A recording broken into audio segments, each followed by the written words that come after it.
Okay, how's everybody doing? Good. All right, this is a very good format. My first time doing it like this in front of a whole group. I'll introduce myself. First, I want to thank Greg for inviting me up here, and I'd like to introduce myself. My name is Bill Stevens, and I'm a recovered alcoholic. I do not introduce myself as a recovering alcoholic for three reasons. The first one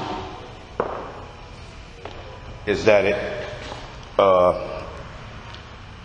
it denies the newcomer the truth about what's in the big book of Alcoholics Anonymous. That's the first reason I do not introduce myself as a recovering alcoholic.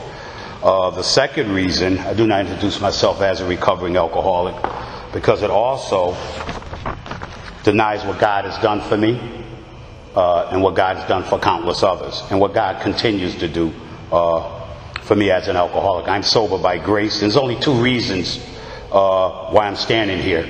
One is my willingness, which is on page 567. And the second one is, it's all through the book, and the second reason is grace, okay? But my willingness is the only thing that no one in Alcoholics Anonymous can give me. I got that through abusing alcohol. And the third reason I do not introduce myself as a recovering alcoholic because it is an excuse for inappropriate behavior. I can do things, and it's about change. In the doctor's opinion, it talks about a psychic change. But I can do things, and I can use all sorts of excuses, and I can say things like, we're all sick, yeah, we're all sick, but we're not all sick at the same time. Recovery is about change. And I think that's the steps that I'm going to be talking about. And I can use that for all sorts of behavior. It's about change. I think on the bottom page of page 84 it says, we have ceased fighting anything or anybody. It says, sanity will have returned. So I'm supposed to give y'all my experience, basically, with steps 10, 11, and 12. And it's on page 84 in your big book. Basically, I like to start out by just at the top of the page, it gives us some promises in step 9 just to bring us in there. And what it says is, no matter how far down the scale I have gone, I'll see how my experience can benefit others.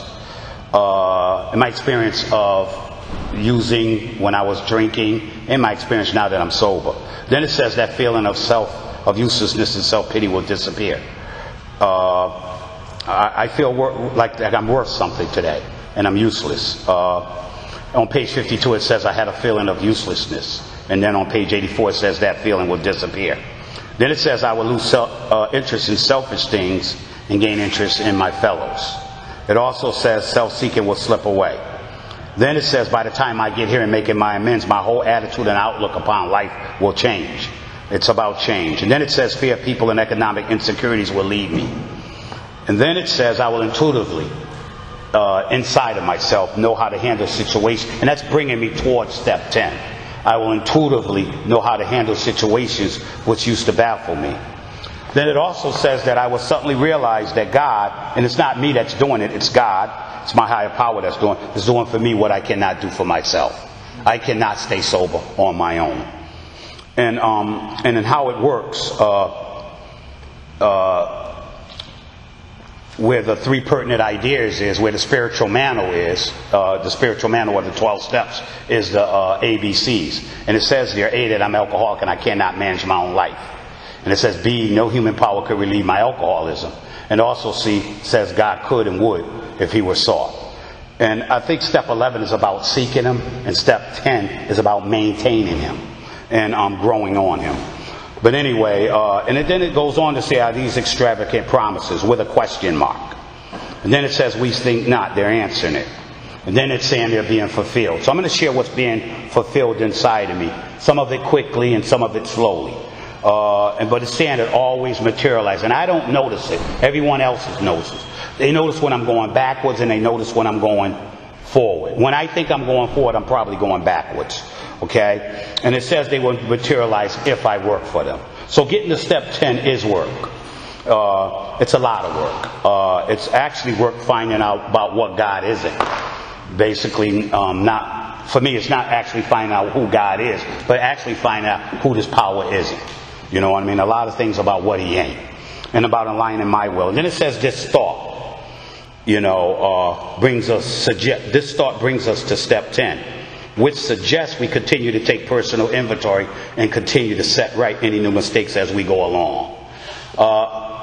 And I love that sentence right there. I love that sentence. If we go back in our big book, and if we go back to the 4th step, and we just go back to where we were on step 4, and we go back to the resentment inventory, and let me just go back right here. If we go back, and it says we reviewed our conduct over the years. Where have we been selfish, dishonest? Whom have we hurt? Okay. Where were we selfish? What should we have done instead? We got this all down on paper and looked at it. And if I look at this right here, it says, this thought brings us to step 10, which suggests we continue to take personal inventory and continue to set right any new mistakes. Then it goes on to says, it says this way we try to, I'm on the wrong page now. I'm going to go back. Okay, yeah. It says, referring to our list again, putting out of the wrongs others have done, we look for mistakes. So in step 10, we're not looking at character defects.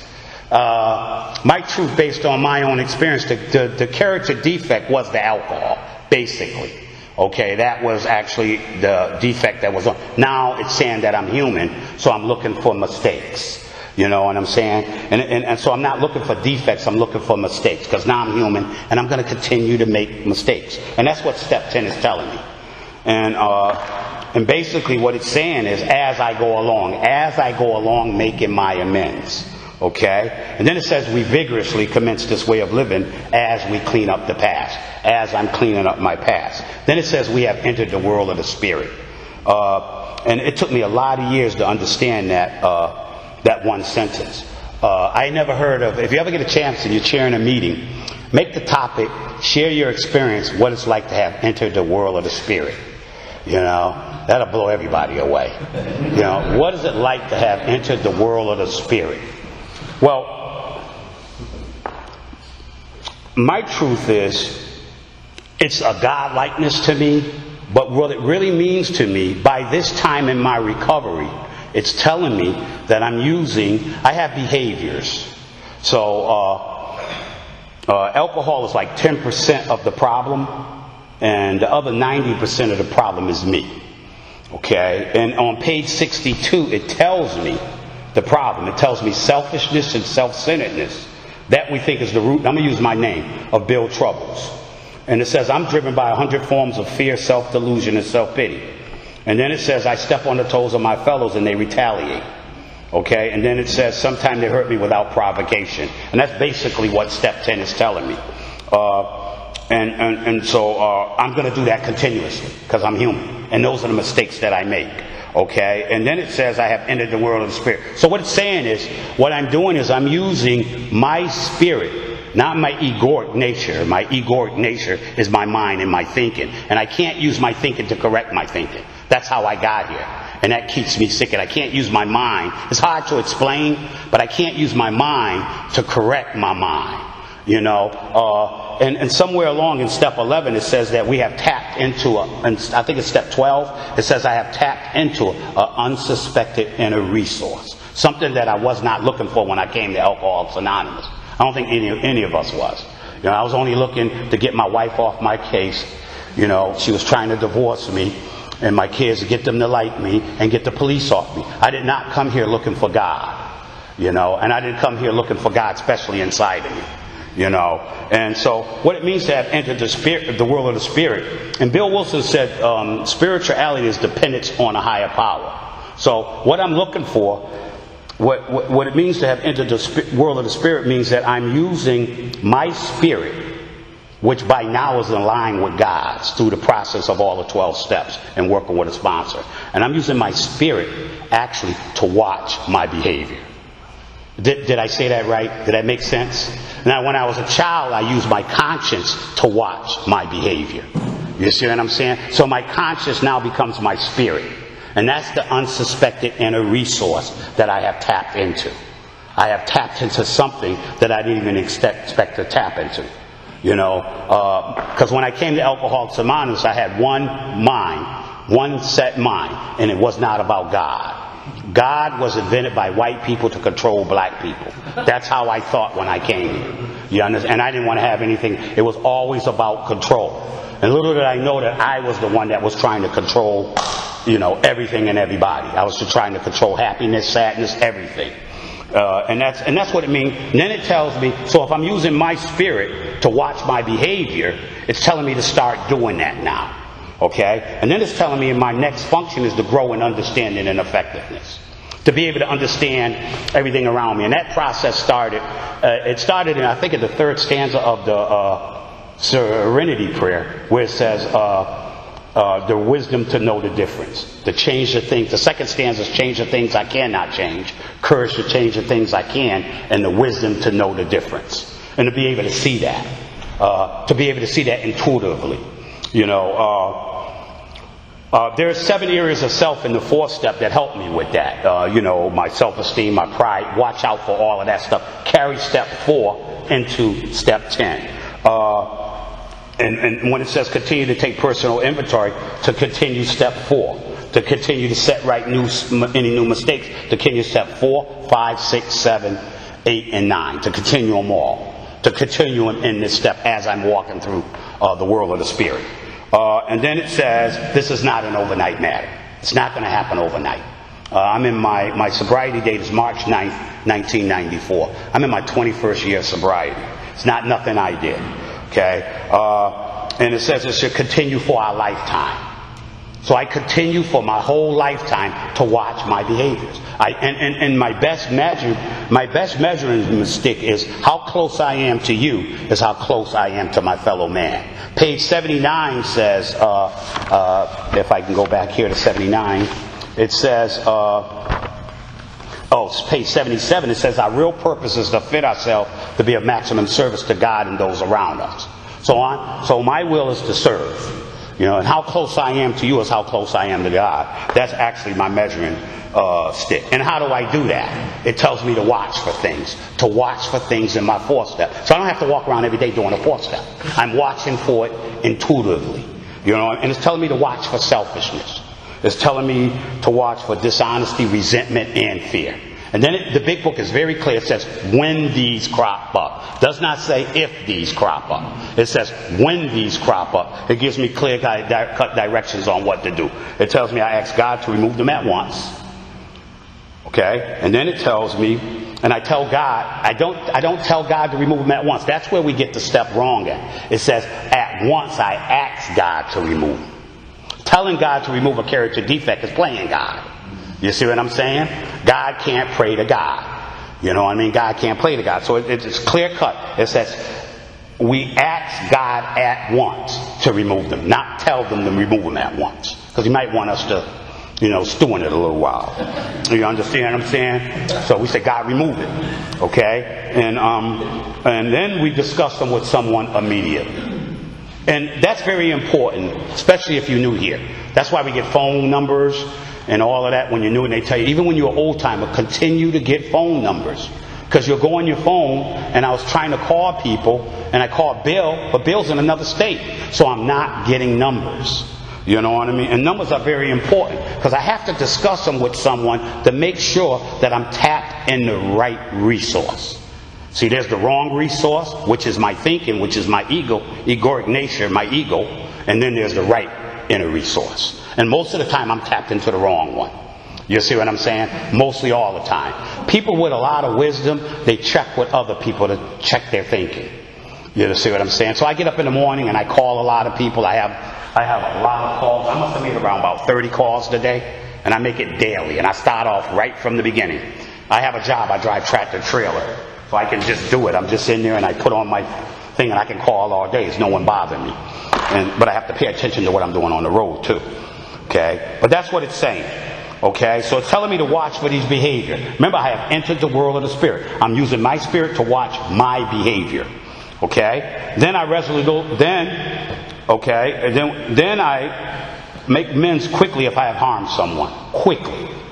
Because a resentment, anytime a word says resentment means to refeel. Anything with R-E means to rethink.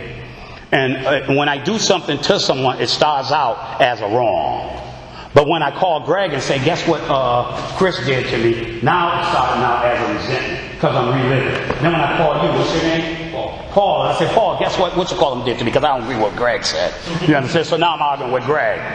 So now I got a resentment with Bill and Greg. Then I call you and then you agree with me. So me and you talk. So then I need some more people to agree with me. So I call this man, what's your name? Dave. I call Dave, and then Dave agrees with him. So now I got a resentment with Greg. You see what I'm saying? So, and that's what happens.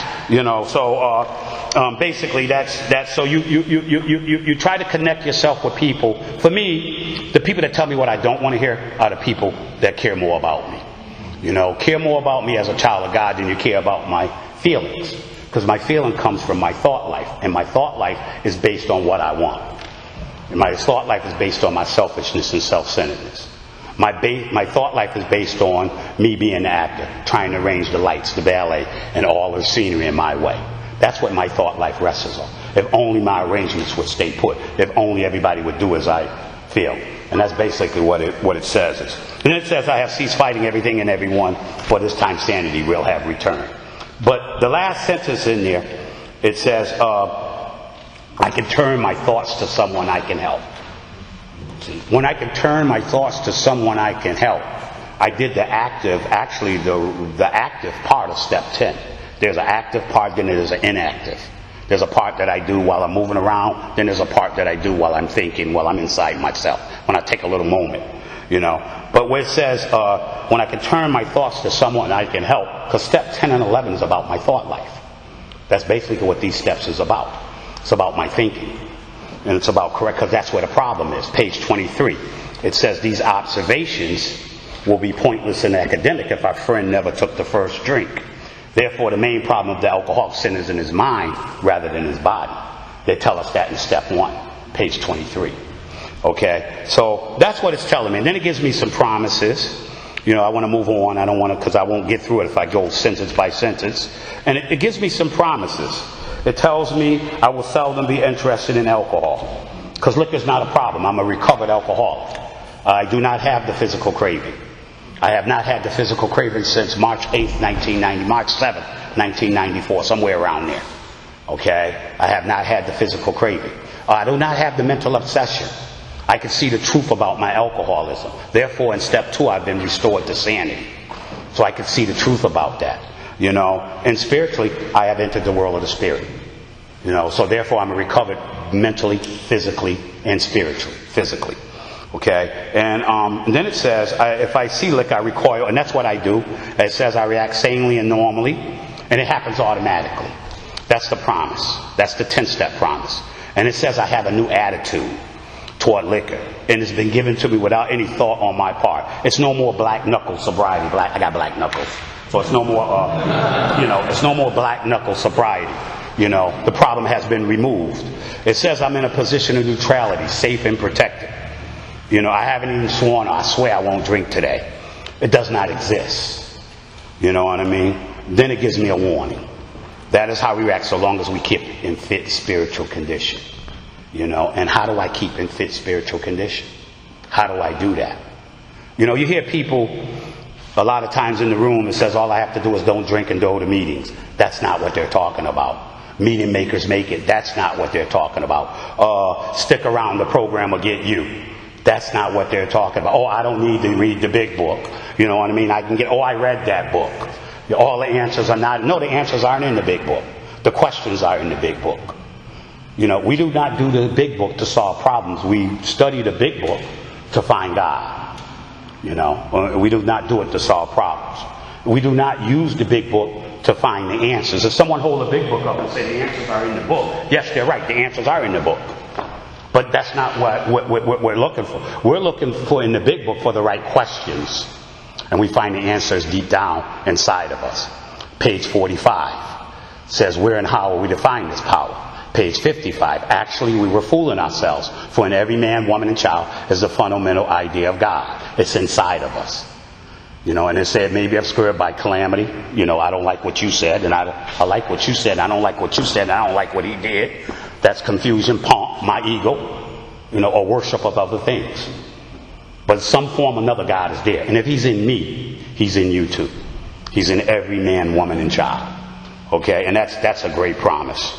And then how do I keep in fit spiritual condition? It's telling me it's easy to let up on my spiritual program of action and rest on my laurels. To rest on yesterday's recovery. You know what I mean? To try to don't drink and go to meetings. You know what I mean? It says I'm headed for trouble if I do. Alcohol is a subtle foe. That is a word. Do you guys know what a subtle foe is? A subtle foe is an enemy.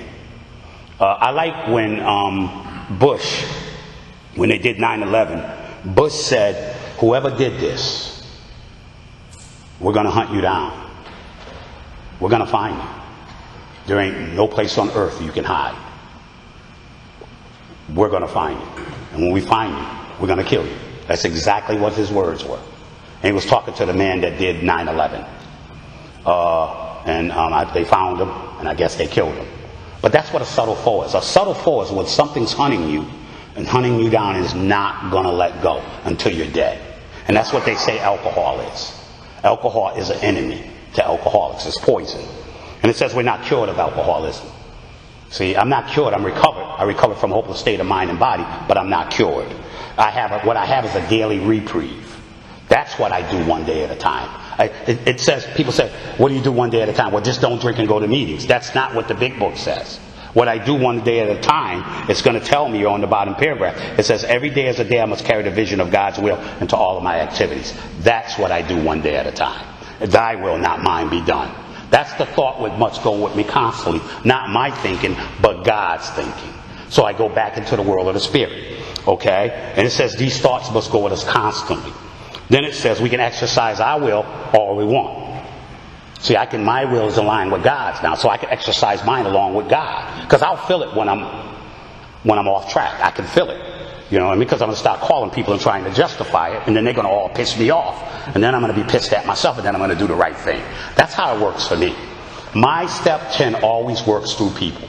It always does. You know what I mean? Bill is one of the best ones at it because I call him a lot. And there's no seniority in AA, no big shots, no little shot. One shot, we're all shot. You understand what I'm saying? No PhD. You could call anyone. The only experience they have to have is they're an alcoholic. They know. Okay? They can see you. Okay? Then it says, at the end of it, it says, much has already been said about receiving strength. Okay? And that's what I received from the process of the 12 steps. Inspiration. You know, the ability to keep carrying this to someone else. You know, to show up, to be on fire. Direction. You know, and when they wrote the big book, it said, really have we seen a person follow our path? When they originally wrote it, they wrote, really have we seen a person fail who have thoroughly followed our directions? So we have followed directions. So he's putting that back in there. They made him take it out, and he put it right in step 10. Okay, so Bill wanted it in there, and he put it there. From him, and that's a capital, who has all power and knowledge. So if I'm tapped into God, I'm tapped into God's knowledge. So if someone says, I don't need to know anything, they're not talking about the big book. They're talking about another program. I need to know what's wrong with me. I need to have information on why I act the way I act. I have to have knowledge of my condition so I can pass my knowledge on to you. But it's not my knowledge, it's God's knowledge. And the reason why I can't keep it if I don't give it away, because I'm passing on God's knowledge to someone else. That's why I can't keep it, because it's not mine. It doesn't belong to me. Okay? And then it goes on, it says, to some extent we have become God conscious. You know, not brainwashed, but God conscious. Into the world of the Spirit. I'm conscious of what's inside of me. It's there, it's alive. It's just like that thing that said, go get another drink, go get another drink. It's alive like that. It's dominating me. It's ruling me. You know, it's dominating my life. In step 4 and the 12 and 12. Read step 4 and the 12 and 12. Step 4, second paragraph. Okay? It's talking about these instincts. You know, and now this power is dominating me. You know, this spirit. Yeah. Second paragraph. Yet these instincts, yeah, so necessary for our existence, often far exceed their proper functions.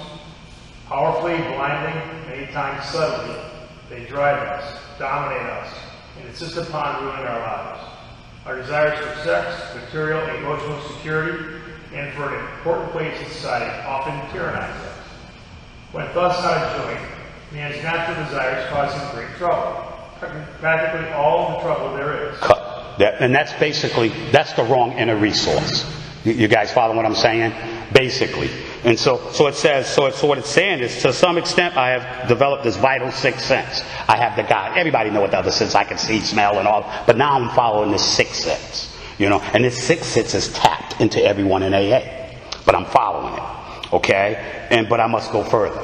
And step 11 suggests prayer and meditation. Then it says better men than we are, using it constantly. Who are the better men? I don't. Someone let me know who that are. But I never understood that. But it says it works if we have the proper attitude.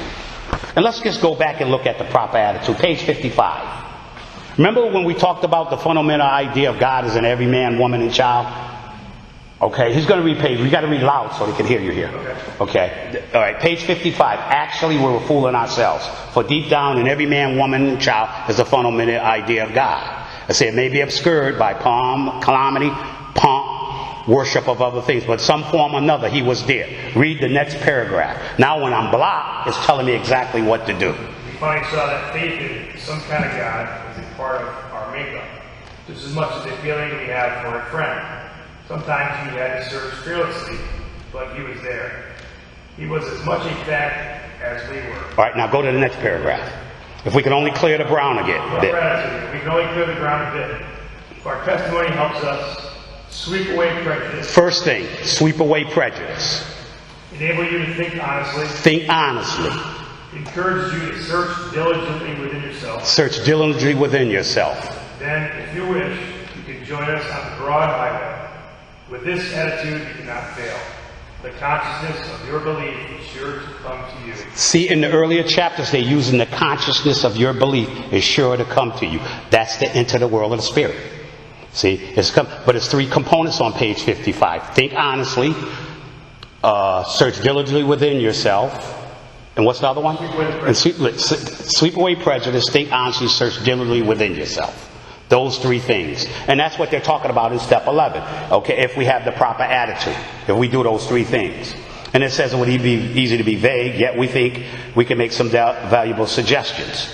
And then it tells us, it's given us, and I got the sheet here, I'll use that here, just to look at it, not read from it from you guys. But it actually gives me 9 things to do. And I use this prayer. I said, God, please help me watch for selfishness. This is my 11th step prayer. Actually, my 10th step prayer. God, please help me watch for selfishness, dishonesty, resentment, and fear. When these crop up in me, help me to immediately ask you to remove them from me. Discuss these feelings with someone, Father. Help me quickly and make amends if I have harmed anyone, and help me to resolutely turn my thoughts to someone I can help. Love and tolerance of everyone today is my code. Amen. So in step 11, step 10, I go through my day. In step 11, Bill wrote what to do when you retire at night. So I'm going through my day in step 10. I think he wrote it backwards, or everybody says that. But I'm not going to do that with the big book. But in step 10, I'm watching my behaviors. And then in step 11, I take an inventory of my day. And it tells me, it says when we retire at night, I constructively review my day. What does constructively mean? Constructively means that I do it without judgment. I constructively review my day. I don't beat myself up. I look at it as it is. I look for the truth in it. Okay? And then it says, was I resentful? Was I selfish? Or afraid? It's going right back to 10. The things that I'm supposed to have been watching out. Okay? Or dishonest. And it says, do I owe an apology? Okay? Have I kept something to myself which to be discussed with another person at once? Was I kind and loving toward all? That's the one I struggle with. Kind and loving toward all. Okay? What could I have done better? Not should, because we're doing it constructively. But what could I have done better today? Okay, I was on the phone talking to somebody and I lost like 2 hours of work and I didn't get my last stop done. That's what I could have done better. I shouldn't have been talking because I knew I had to come here. And my boss said, well, if you can't get it, I want you to make your meeting. So make your meeting and you can get it in the morning. And I said, I'll get it. That's the ego speaking. And then I started talking on the phone instead of doing my job. And then I cut the guy off and said, hey, I got to go. But I talked to him for about an hour. Hour went by just like that. And I'm still in time from work, basically. Okay? So what could I have done better? Okay? Was I thinking of myself most of the day? I don't know. I don't know when I'm thinking about myself. Okay, or was I thinking of what can I do for others? I see I'm still human. Okay, or was I thinking of what I could pack into the stream of life? See, it's about giving, you know. But I must be careful not to drift into worry or morbid reflection. The step 10 is, and then it tells me what to do on awakening. On awakening, it tells me to think about the 24 hours ahead. You hear people say in these meetings, you know, you hear all kinds of things in these meetings. You hear things like, you know, I tell God my plans and God laughs. You know, that's so far away from the big book. You know, what kind of God would laugh at me if I'm telling him my plans? It just hurts me when I hear someone say that in a meeting. I tell God my plans and God laughs. You know, but it says here, we consider our plans for the day, but before we begin, we ask God to direct our thinking. He's the director. Remember in the third step, page 64 it is, the 3 ideas about God. It gives us 3 ideas in the third step about God and 3 ideas about me. Okay? And you hear people say, I don't know how. Now you ever hear a speaker get up on the podium and say, I don't know how it works, but it works. Well, you need to sit back down if you don't know how it works. Seriously, you shouldn't even be up there talking. I don't know how it works, but it works. Page 64 says this is the how and why of it. Right? First of all, we had to what? Quit playing God. Right? Isn't that what it says? Yeah. Go ahead, read it. 64, bottom paragraph. You got it? No. I'm on the wrong page. 63. 60. I'll help you out here. 60. Is it 60? No, 62. 62. This is the how and why. This is the how and why. First of all, we had to quit playing God. Why? It didn't work. Well, so when you hear someone say that, they say, I don't know how it works, but it works. And then you hear a speaker say that, then you say, you know what? Sit down and quit playing God. That's how it works. Okay? Then you say next. Next, we decided, I'll read it. Next, we decided that hereafter in this drama of life, because life is drama. That's basically what it is. God is going to be my director. That's the idea. He is the principal, and I'm the agent. Okay, He is the Father, we are His children. So God is my director, principal, and Father. I'm a child, actor, and agent. That's what I am. You know, and that's what it's saying in step 11. That's exactly what it's saying. We ask God to direct our thinking, especially ask that it be divorced from self-pity, dishonest or self-seeking motives. Okay, and it says, our thought life, and here's the word, right here, it's in step 11, page 6. Our thought life will be on a much higher plane when our thinking is cleared of wrong motives and actions. You know what I mean? Wrong motives and let me read it right. Our thought life will be placed on a much higher plane when our thinking is cleared of wrong motives. You know, the wrong resource. Okay? And then it says in thinking about our day, so you can think about your day. You know what I mean? Because now you're going back through your day. In step 11, now he's taking you back into step 10. See, he takes you into step 10, then he brings you into the bed, then he wakes you up in the morning, and then he brings you right back into step 10. Step 10 and 11 go hand in hand. You see what I'm saying? We may face into decision as I'm going through my day. I may not be able to determine which course to take. See, one of those committee members, y'all know who I'm talking about. You know, them guys up there in your head. See, the problem with the committee, you know, y'all know what I'm talking about, right? Them different people. The problem that's in our head, y'all know. You know, the bus that's full of them. Okay, all of those people, that's what the steps do. They start eliminating them. But see, the problem with the wrong resource, tapping into the wrong resource, is that the committee members don't know each other. They don't. You ever say something to somebody and say, why the hell did I say that? And then that committee member go on, he can't even tell you why he said it.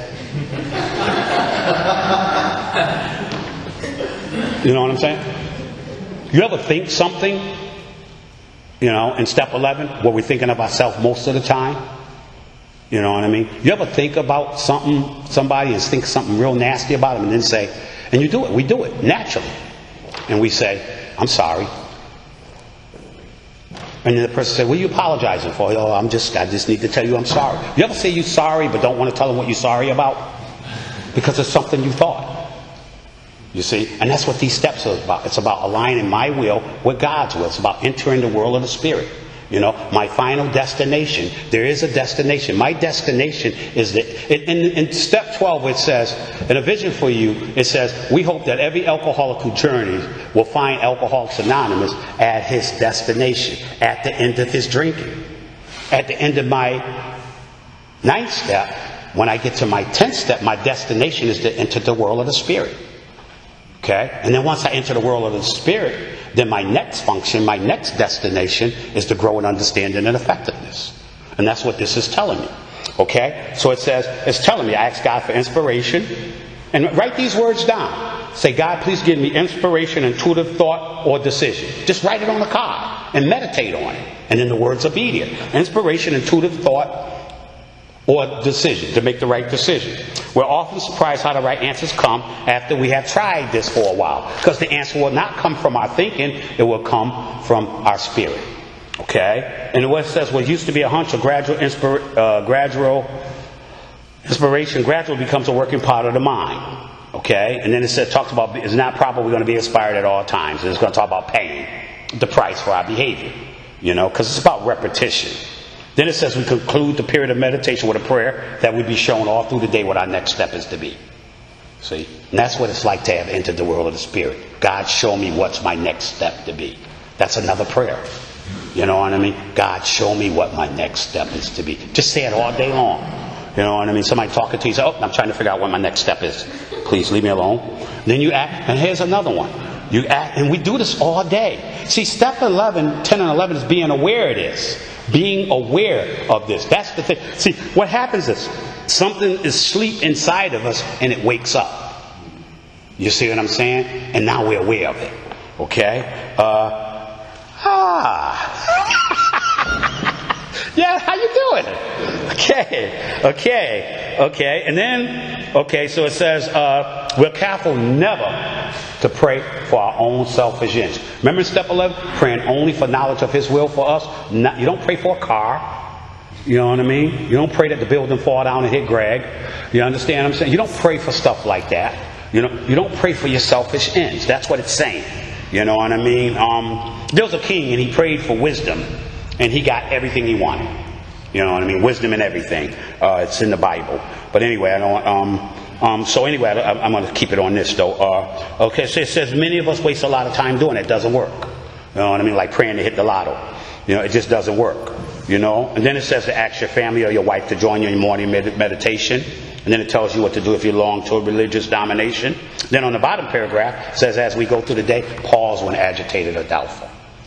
In the middle of this process, I can do that now because it's automatic. But in the middle, for me to pause, it's like me taking an overdose of X-Lax and telling myself, I'm not going to you know what. You know, one of my meditations earlier in sobriety was God show me how to speak without using profanity. I can do that now. I can talk all day without using profanity. You know, whatever level I'm at, and I can use the profanity. If I'm with the boys and we just talking, then I can use it. But when I'm around certain people, I know where I'm at. I'm awareness. So step 11 is not only about tapping, it's about awareness. Being aware of everything around you. You know, so, and basically, okay, so I'm just going to go to the next page so I can get to step 12 because I don't know how much time I got. But it says, we constantly remind ourselves that we are no longer running the show. That is a guiding principle, guys. Guiding principles. Look in the big book for a lot. That's what I was reading, a lot of guiding principles. You know, I'm no longer running the show today. I'm Bill, you're not in charge. Constantly remind yourself, you know, of that. You know, if you're new at it, just tell yourself to shut up. You know what I mean? I used to do like this. Shut up. I said shut up. You know, people looking at me. And it got to be fun. Shut the hell up. You know, because you're trying to quiet your mind. You know, and it's funny. And the more, if you tell your mind to be quiet, it's going to make more noise. That's why you can't use the mind to tame the mind. You guys understand what I'm saying? You have to have that unsuspected inner resource. The more you resist, the more your mind persists. See, the more I resist, the more I persist. You know, the more persistent I get. I'm not going to talk about that anymore. Then I start talking about it. Right? Am I like that? I'm not going to talk about it anymore, I promise.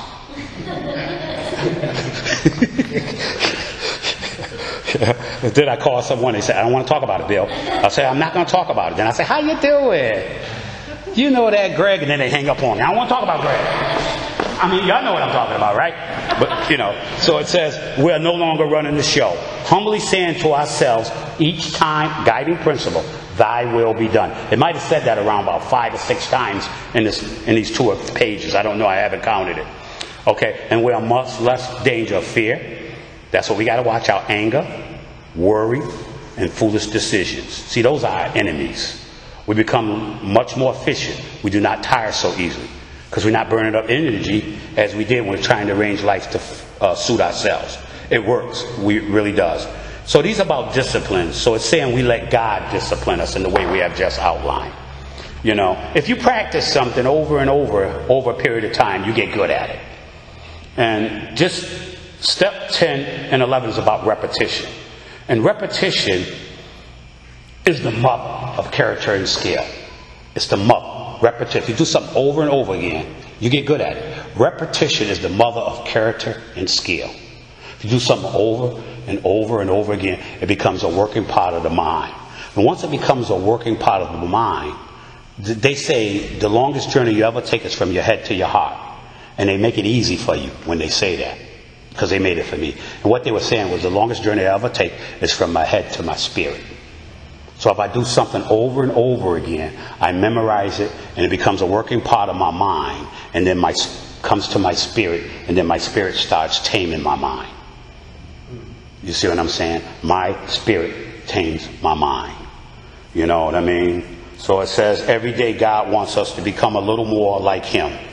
Okay? And that's basically what it was. Trying to be like my Maker. You know, and then step 12 says practical experience shows that nothing will assure immunity from drinking as intensive work with other alcoholics. And it's going to be intense. See? And that's the key word. It has to be intense. I mean, it has to be. You know, the writer said it has to. This is our 12th suggestion. To carry this message to alcoholics. You can work when no one else. You can help when no one else can. So they're saying that. And now, what's very important about step 12 is when you go home, count how many times Bill wrote the word "you." And how it works, they made him take "you" out when he first wrote it in the original manuscript. See, you can't talk to alcoholics like that. You got to say "we." So if you notice, in step 10 he put directions in, and then in step 12 he put "you" back in, because he said y'all did all of that. Now I'm writing this my way.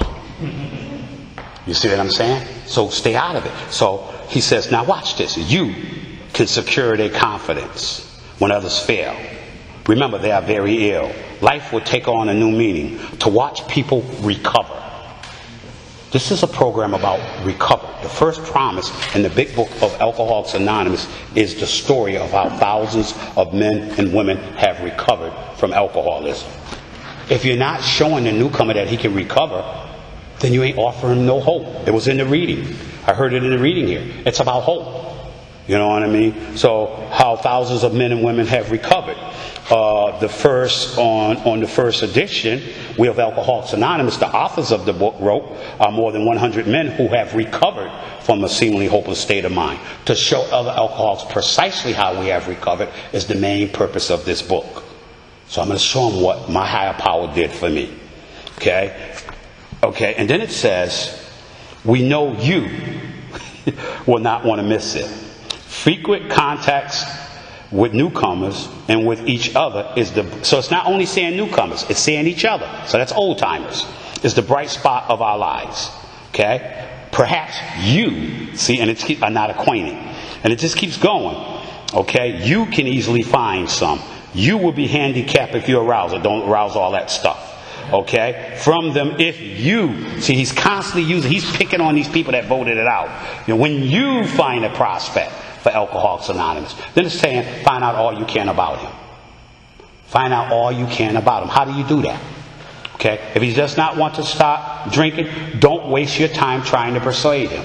See, I don't follow them directions. I try to help someone that don't want help. You can't help an alcoholic that don't want help. Am I right, Greg? You can't. How many guys in here sponsor? Raise your hand. That sponsor. You can't help someone that, can you? They don't want it. You can't give it to them. You can't make no one willing. You just can't. It says you may spoil a later opportunity. This advice is given to his family also. They should be patient, realize they're dealing with a sick person. Remember, they are very ill. It said it earlier. Okay. Then it says, is there any indication that he wants to stop? Have a talk with the person most interested in him. So you go to the wife. The book is telling you to do that. And you talk to her. And you find out everything you can about him. Everything you can about him. Because in the big book it says you make your first visit. Don't have him come to you. You go to him. See, that's what I do. I go to his house first. Then on my second visit, then I have a third visit. On the third visit, now I have him come to me. But I always try to go to him first if he has a place to stay. So I can see where he's living at. I can see how he's living. So that way, I'll know how I want to be approached. I can see everything that's going on. And then the minute his back is turned, I'll get his wife's number. And then I'll give his wife, my wife's number. You know what I mean? Because I have a wife that's in recovery. And if you have a girlfriend that's in recovery, you hook them two people up. Now they hooked up. He doesn't know this is going on because he's still drinking and he's trying to get sober. So the two wives are working together, trying to get him in the program. That's basically what it's saying. And then I step back and wait till he get in the program. But it says, okay, get an idea of his behavior, his problem, his background, the seriousness of his condition, his religious learnings. You need to know that. Because you don't want to go up to him and try to teach him about Jesus. You understand? And he don't want to hear that. Especially me. That's what kept me sick. So when anybody come up to me talk about God, I don't want to hear that. That's why I stayed drunk for 13 years. It took me a long time to get this program.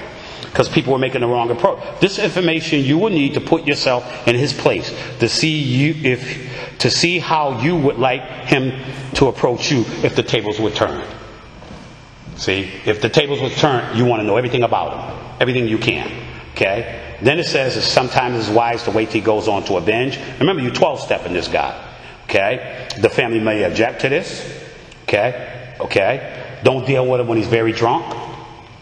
When he's very drunk, don't deal with him. Saying you can talk to him on the phone while he's drinking, but don't deal with him. You don't want to deal. Let him drink because you're spoiling. Because you're talking to alcohol. You're not talking to him. So don't waste your time unless he is ugly and the family needs your help. Now, here's the instructions. Wait. Guiding principle. Wait to the end of a spree or a lucid interval. A lucid interval is when he went out, got drunk. Now he want to talk because he done got kicked out the house. Where's Greg at? Greg, you here? Yo, man, I went out last night, man. I didn't go to the meeting. So now Greg is going to talk to me. See, that's the lucid interval. Okay, so he's going to talk to me. Okay, then let his family. Now this is very important. Okay, and you're here in the rooms. You hear this all the time. You know, just don't drink today. That's not in the big book. Just don't drink today. Long as I don't drink today, I was a success. My problem is not that I can't drink. My problem is that I will drink. My problem is that I don't drink. I drink. I'm a fish. What does a fish do? What does he do with water? He swims in water. You take the water away from a fish, what happens to him? He dies. So if you take my alcohol away from me, what's going to happen to me?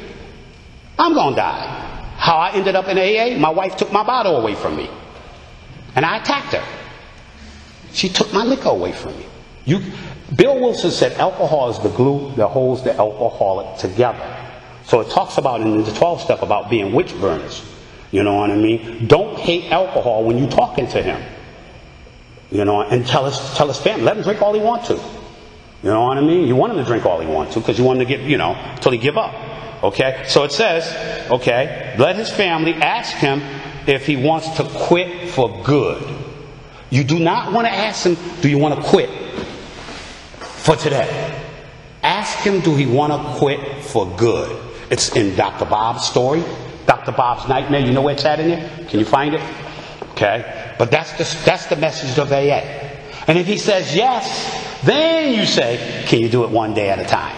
Can you do it today? But you want to know whether he wants to quit for good. You don't want to sponsor a guy. Now I'm calling Greg. It's a lucid interval. Greg, man, I just crashed my car, man. Can you come and get me? He's not going to come and get me. No.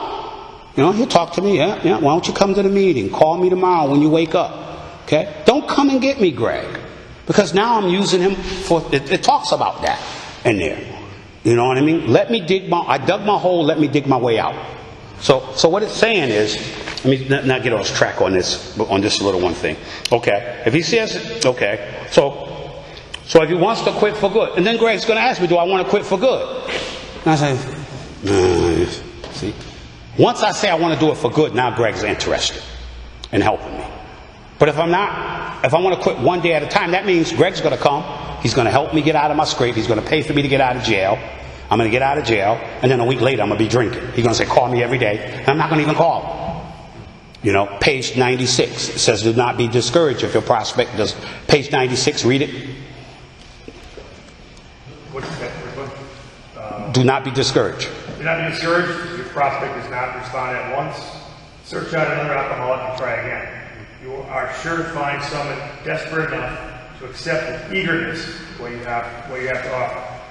We find it a waste of time to keep chasing a man who cannot or will not work with you. If you leave such a person alone, he may soon become convinced that he cannot recover by himself. He won't. He cannot recover by himself. He will drink and he will know that you're there. So if you distance yourself from him, he's going to know that you're there. He's going to, and you call him once in a while, hey, what's up, man?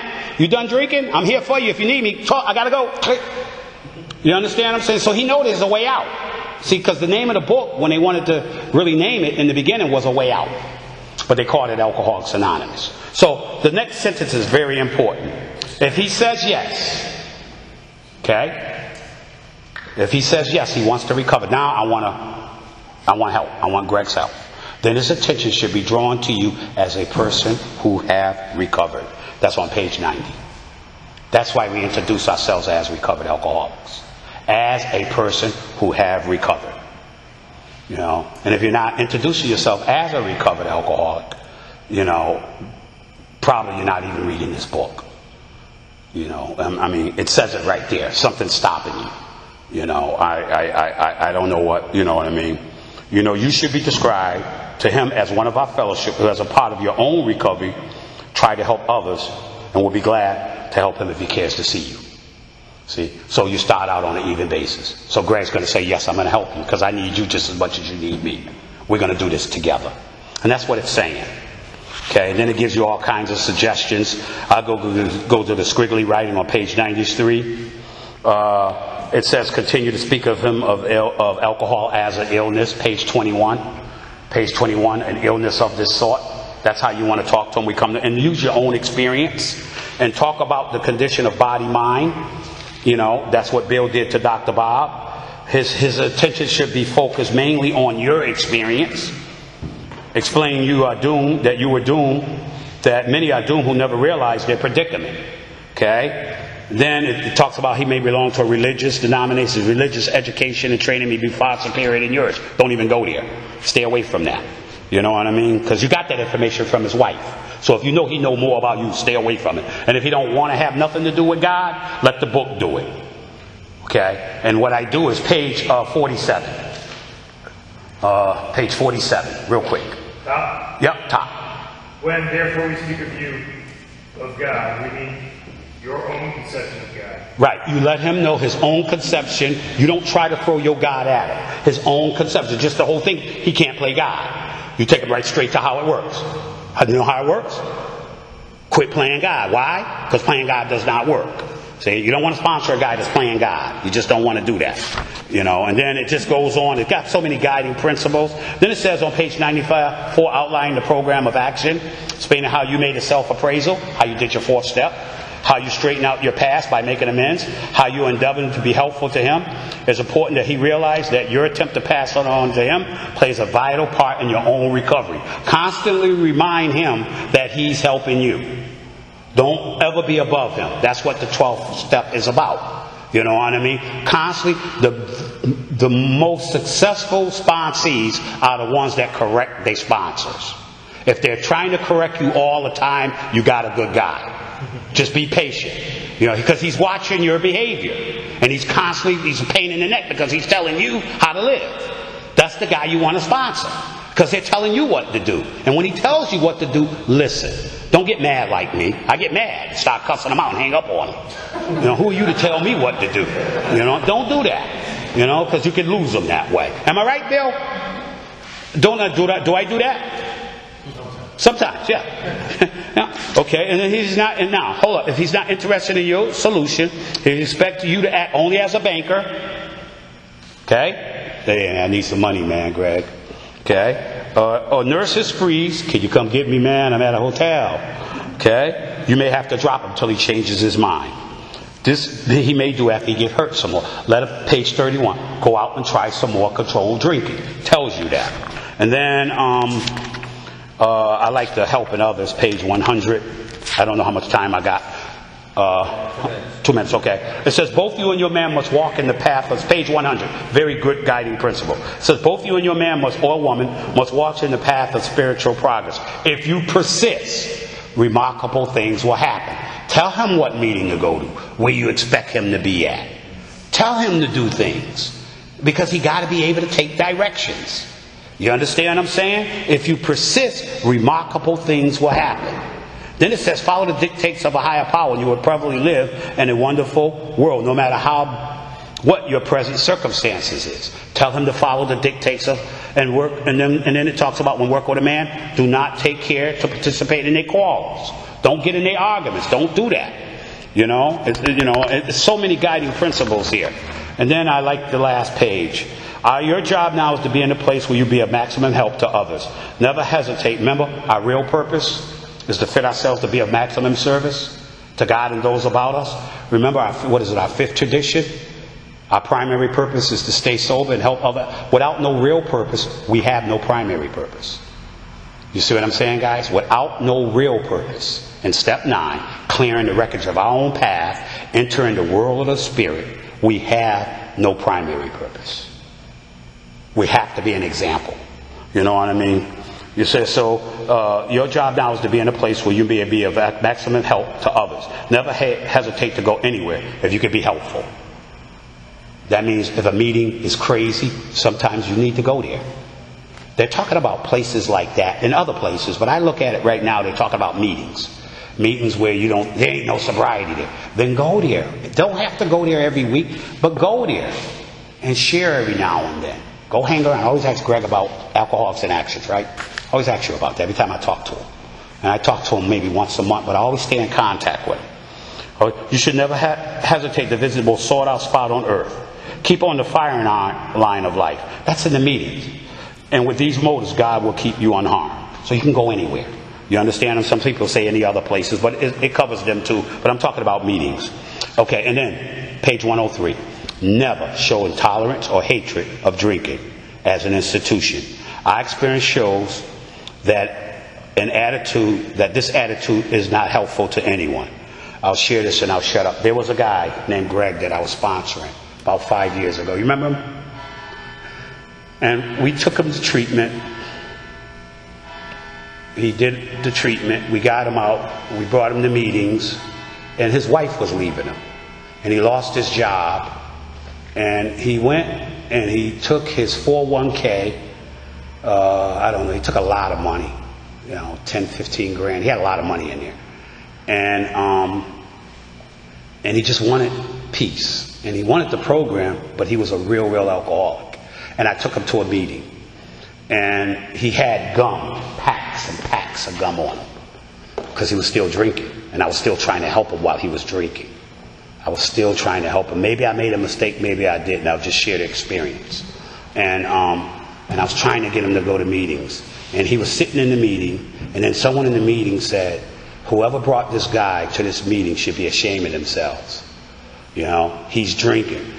And with him drinking like that can make me take a drink.